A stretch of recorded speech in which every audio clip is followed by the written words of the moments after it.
ओम शांति।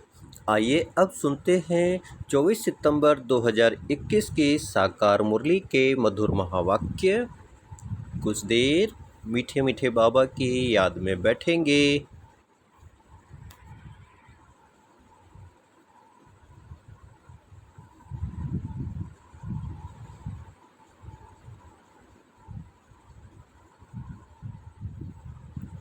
बाबा ने कहा, मीठे बच्चे, तुम यहाँ श्री कृष्ण जैसा प्रिंस बनने की पढ़ाई पढ़ते हो। तुम्हें पढ़ाने वाला स्वयं भगवान है।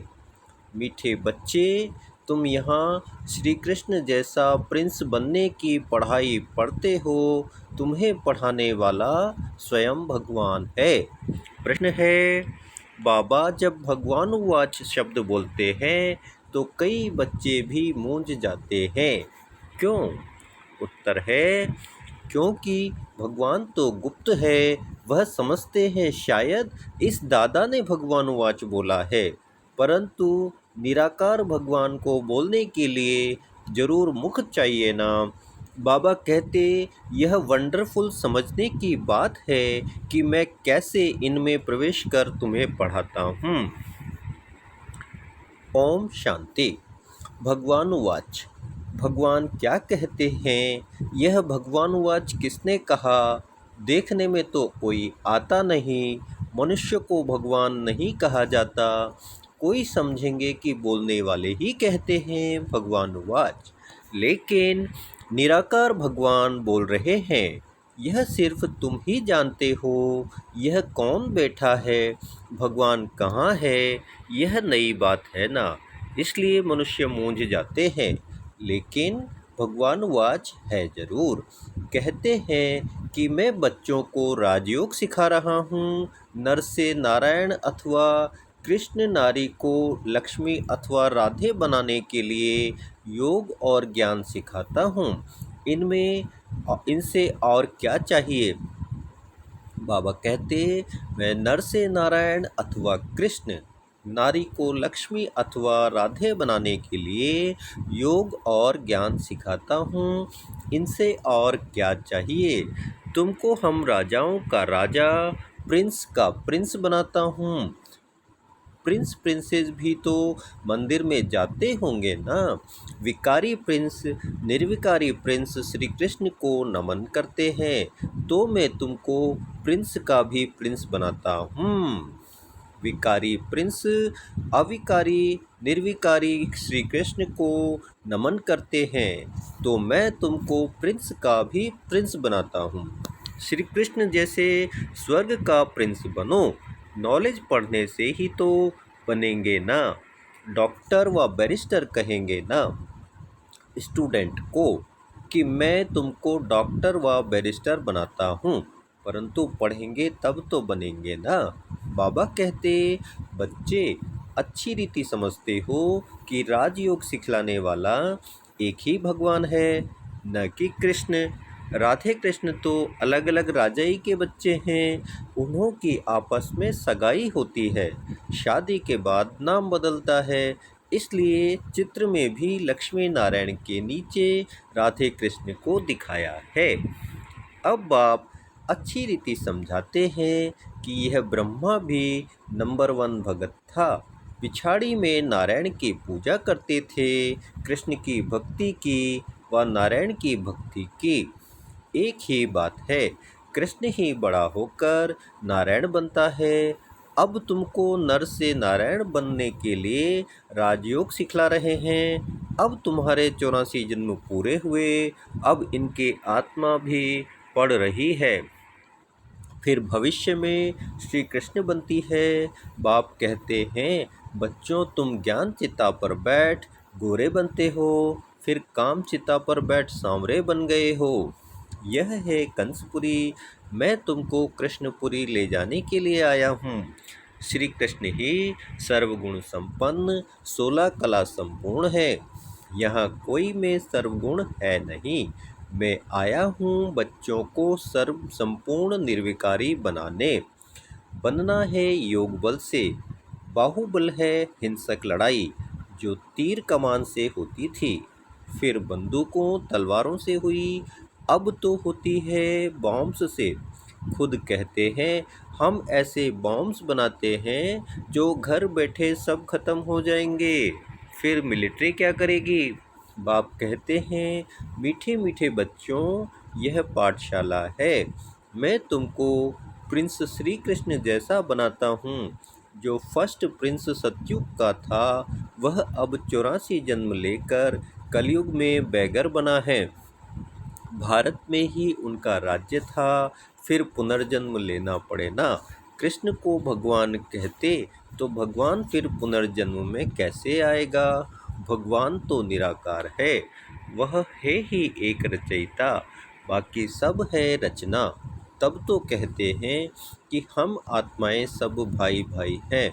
बाप समझाते हैं कि तुम ब्रह्मा कुमार कुमारी आपस में भाई बहन ठहरे, तो फिर क्रिमिनल असल्ट कैसे हो? तुम वर्षा एक बाप से लेते हो भविष्य के लिए। अगर पवित्र नहीं रहेंगे तो शांति धाम सुख धाम में कैसे जाएंगे?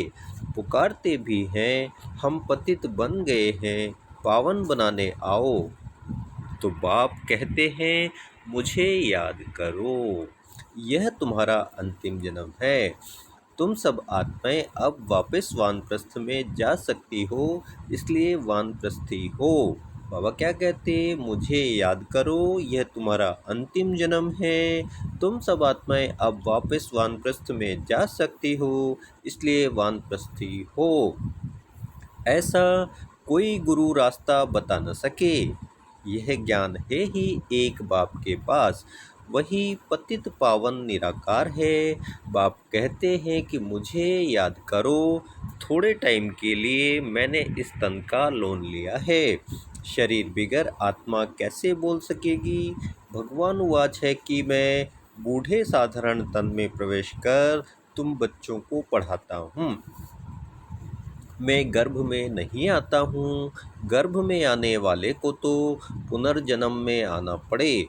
मैं एक ही बार आता हूँ, प्रकृति का आधार मुझे जरूर चाहिए, मैं इसमें बैठ तुमको पढ़ाता हूँ।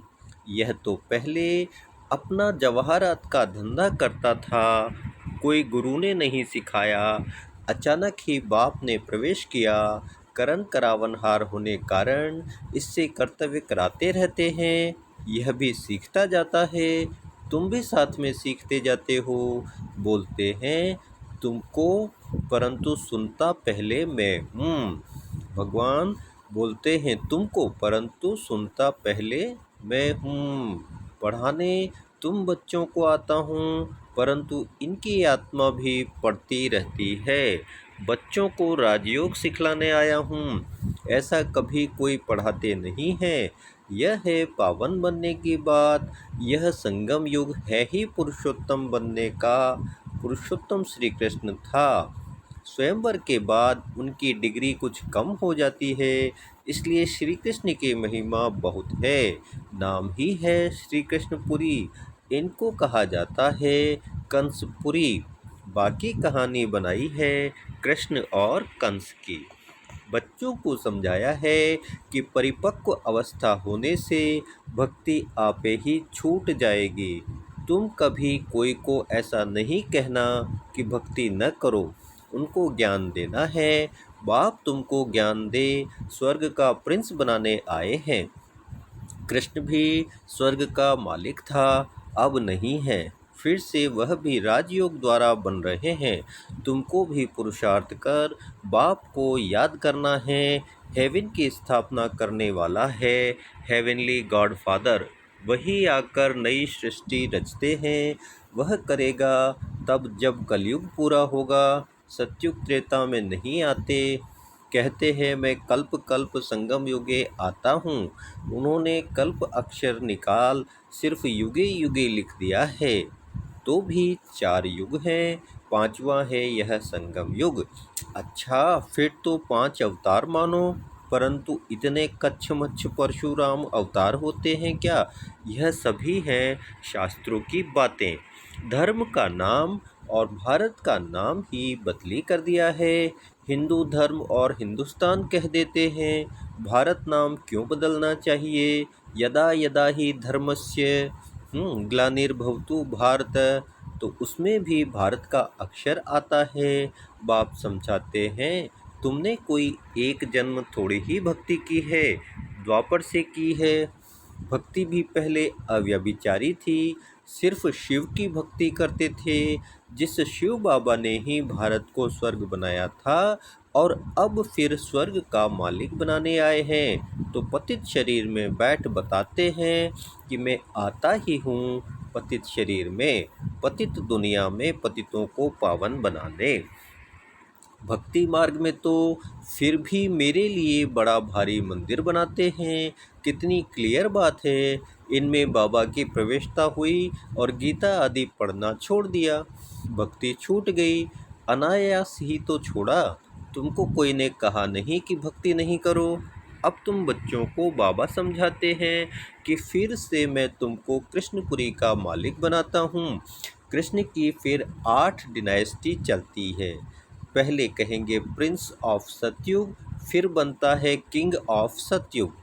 8 पीढ़ी उनकी चलती है। उस समय तो दूसरी राजाई होती नहीं। अब बाबा कहते हैं तुम बच्चे भी सतयुग के प्रिंस बनो। भक्ति में कोई सुख नहीं है, ज्ञान से तुम स्वर्ग के मालिक बनते हो। कोई का बाप मर जाता है तो उनसे पूछा जाए तुम्हारा बाप कहाँ गया, कहेंगे स्वर्गवासी हुआ। समझते हैं आत्मा और शरीर दोनों गए, लेकिन शरीर तो यहाँ ही छोड़ गए, बाकी गई आत्मा। इसका मतलब पहले नरक में था, आत्मा शरीर छोड़ स्वर्ग में गई, फिर इसमें रोने की क्या दरकार है। स्वर्ग अब यहाँ है क्या? परंतु समझते नहीं हैं। कह देते सब ईश्वर का हुक्म है, सुख दुख सब ईश्वर देता है, सब ईश्वर के रूप में है। परंतु बाप कहते हैं कि मैं बच्चों को दुख कैसे दे सकता हूँ? बाप से बच्चे कब दुख मांगते हैं क्या? बाप तो बच्चों को लायक बनाकर प्रॉपर्टी दे जाते हैं। बाकी दुख तो हर एक को कर्मों के अनुसार ही मिलता है। बाप कहते हैं कि अभी बच्चे आदि कुछ नहीं मांगो, अभी ये प्रॉपर्टी आदि सब खत्म होने वाली है, फिर तुम्हारे बच्चों को क्या मिलेगा? इतना समय ही नहीं है जो तुम्हारा प्रॉपर्टी का बच्चा मालिक बन सके। बच्चा बड़ा हो तब तो मालिक बने, परंतु इतना टाइम ही नहीं है। विनाश सामने खड़ा है। मनुष्य तो कहते हैं कि कलयुग में अजुन 40,000 वर्ष पड़े हैं। यह ब्रह्मा कुमार कुमारियाँ तो विनाश विनाश करते रहते हैं। कहानी है शेर आया, आखिर तो आया और खा गया। सब समझते हैं कि थोड़ा थोड़ा काल आएगा, यह तो होता ही रहता है। लेकिन तुम कहते हो कि महाकाल आया हुआ है। शिव बाबा कालों का काल आया हुआ है, जो सभी आत्माओं को वापस ले जाएगा, तो शरीर तो जरूर छोड़ना पड़े। इसलिए बाबा कहते हैं योग से पवित्र बनो, आत्माओं को पवित्र बनाए, फिर वापस ले जाएंगे। अगर पवित्र नहीं बनेंगे तो बहुत सजाएं अंत में खानी पड़ेगी और ऊंच पद भी पा नहीं सकेंगे। Shri Krishna number 1 pass with honour है, उनको स्कॉलरशिप मिलती है, 21 जन्म राज्य पाते हैं।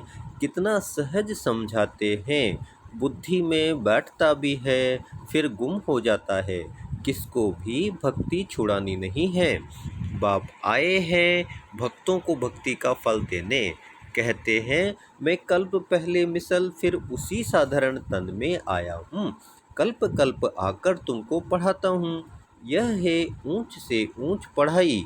तुम जानते हो हम सतो प्रधान थे, अब तमो प्रधान है, फिर भारत ही सतो प्रधान बनता है। और धर्म वालों ने इतना सुख नहीं देखा है तो दुख भी नहीं देखा है। बाहर वालों के पास पैसा तो बहुत है तो गरीब देश को कर्ज देते हैं, उन बेचारों को पता नहीं है यह तो रिटर्न हो रहा है। बिल्कुल घोर अंधियारे में कुंभकर्ण की नींद में सोए हुए हैं, पिछाड़ी में हाय हाय कर उठेंगे, फिर तुम कहेंगे टू लेट क्योंकि लड़ाई शुरू हो जाएगी। फिर क्या करेंगे? भंभोर को आग लग जाती, फिर तो टू लेट हो जाता है। इसलिए बाप कहते हैं, बच्चे अब जल्दी जल्दी पुरुषार्थ करते जाओ। बाबा कोई जास्ती तकलीफ नहीं देते हैं। बाबा को आकर कहते हैं कि बाबा अगर हम पूजा नहीं करते तो वह कहते हैं यह तो नास्तिक बन गया है। बाबा राय देते हैं कि साक्षी होकर बाबा की याद में रहो। थोड़ी थोड़ी पूजा बाहर से कर दो।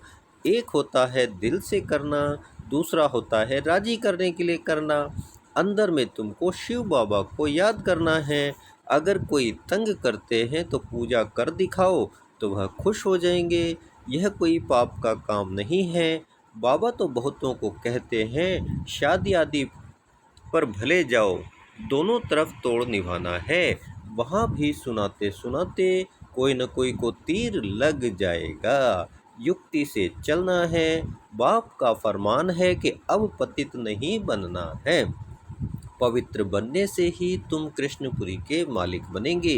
शिव बाबा को याद करो तो विकर्म विनाश होंगे और विश्व के मालिक बन जाएंगे। बच्चों, ऐसी ऐसी युक्ति से अपने मित्र संबंधियों को समझाना है। वह है जिस्मानी यात्रा, यह है रूहानी यात्रा। यह रूहानी यात्रा बाप सिखलाते हैं। कहते हैं कि माँ में कम याद करो तो पतित से पावन बन जाएंगे और सब दुख दूर हो जाएंगे। कोई बिरला व्यापारी व्यापार करे अर्थात बैकुंठ की बादशाही लेवे। श्रीमत पर चलते रहो। ऐसे भी न हो पैसे आदि कहाँ मुफ्त में जाएं, कुछ फल नहीं निकले। घर बार भी संभालना है, बच्चों की पालना भी करनी है। सिर्फ श्रीमत पर चलना है। राय लेनी है कि बाबा इस हालत में हम क्या करें। बाबा बच्ची कहती है कि हम शादी करें तो बाबा कहते हैं कि शादी करानी ही पड़ेगी क्योंकि उनका हिस्सा है, उनको दे दो। बाप सिर्फ समझाते हैं कि फिर भी कुछ पूछना हो तो पूछकर श्रीमत पर चलो। बच्चों को बाप की आज्ञा पर चलना है, इसमें ही कल्याण है। अच्छा, मीठे मीठे सिकिल दे बच्चों प्रति माता पिता बाप दादा का याद प्यार और गुड मॉर्निंग। रूहानी बाप के रूहानी बच्चों को नमस्ते। हम रूहानी बच्चों की रूहानी बाप दादा को याद प्यार, गुड मॉर्निंग, नमस्ते, शुक्रिया बाबा, शुक्रिया। अब आज की मुरली से धारणा के लिए दो मुख्य मधुर महावाक्य हैं। पॉइंट नंबर 1, हर कर्म साक्षी होकर शिव बाबा की याद में करना है। हर कर्म साक्षी होकर शिव बाबा की याद में करना है। लौकिक अलौकिक दोनों तरफ तोड़ निभाना है। लौकिक से युक्ति युक्त चलना है। लौकिक अलौकिक दोनों तरफ तोड़ निभाना है। लौकिक से युक्ति युक्त चलना है। पॉइंट नंबर 2, इस समय अंतिम जन्म में भी यह वानप्रस्थ अवस्था है, वापस घर जाना है, इसलिए पावन जरूर बनना है, कोई भी बंधन नहीं बनाने हैं। इस समय अंतिम जन्म में भी यह वानप्रस्थ अवस्था है, वापस घर जाना है, इसलिए पावन जरूर बनना है, कोई भी बंधन नहीं बनाने हैं। अब मीठे मीठे बाबा का वरदानी हाथ अपने सिर पर फील करेंगे और प्यारे बाबा से वरदान लेंगे।